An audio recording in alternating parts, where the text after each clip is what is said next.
जय हिंद दोस्तों, मेरा नाम महेंद्रपाल सिंह चुनाव है और आज आपका हमारे यूट्यूब चैनल चुनाव सर में आपका स्वागत है।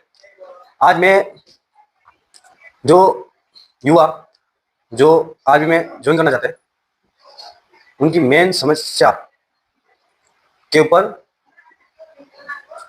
बात करूंगा कि कैसे युवा भर्ती को लेकर परेशान होते हैं, उनको सही मार्गदर्शन नहीं मिल पाता है, उनको गाइडेंस करने वाला नहीं है कि कैसे आपको इंडियन आर्मी ज्वाइन करनी है। मैं स्वयं 2025 भर्ती में एज अग्निवीर ज्वाइन हुआ और मैंने जो प्रॉब्लम्स देखी है वो आज आपको साझा करूंगा, आपके सामने रखूंगा। और मैं ये चाहता हूँ कि आने वाला जो मेरा भाई है वो उस परेशानी का सामना ना करे। सबसे पहले इंडियन आर्मी आपको ज्वाइन करनी है तो उसका कुछ पैटर्न होता है कि ऐसे से इस हिसाब से गुजरना पड़ता है। तो सबसे पहले होता है इंडियन आर्मी में एज अग्निवीर में पेपर होता है सबसे पहले। उसके बाद फिजिकल होता है जिसमें रनिंग और चिनअप, और उसके बाद मेडिकल होता है और उसके बाद फाइनल मेल लिस्ट आउट होती है। तो सबसे पहले जो बंदे दौड़ने वाले हैं उनके दिक्कत आती है पेपर में, और जो पढ़ने वाले हैं उनके आती है रनिंग में।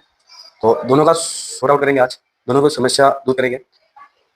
मेरे नज़रिए से आप उसको कैसे सही कर सकते हैं वो मैं आपको बताऊंगा।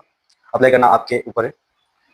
तो सबसे पहले लेकर पेपर को, पेपर में बहुत सारे जो रनिंग करते हैं वो बंदे रहते हैं कि यार मैं पेपर नहीं निकल रहा, वरना तो रनिंग करके मैं निकाल दूंगा।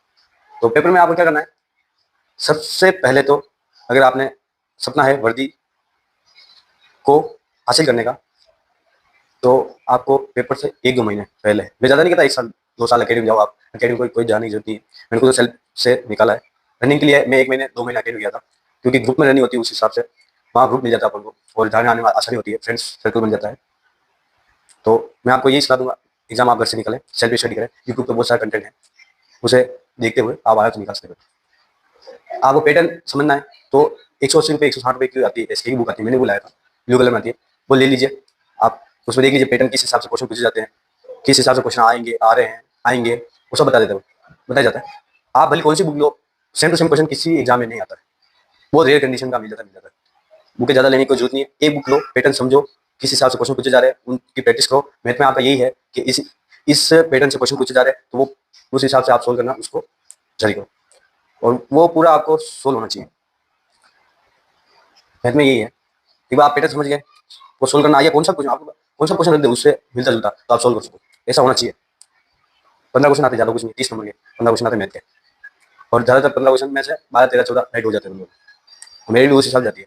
फिर रहते साइंस, साइंस में आप देख लो इस जगह से क्वेश्चन पूछे जा रहे हैं, रट दो साइंस, रटने की चीज़ है साइंस, साइंस रटो, रट के पढ़ लो, ये क्वेश्चन है, वहाँ आ जाए तो ठीक है, लगा दिया। और थोड़ा नॉलेज भी होना चाहिए चीज़ों का, साइंस में ऐसा होता है, तो उस हिसाब से साइंस क्वेश्चन हो जाता है।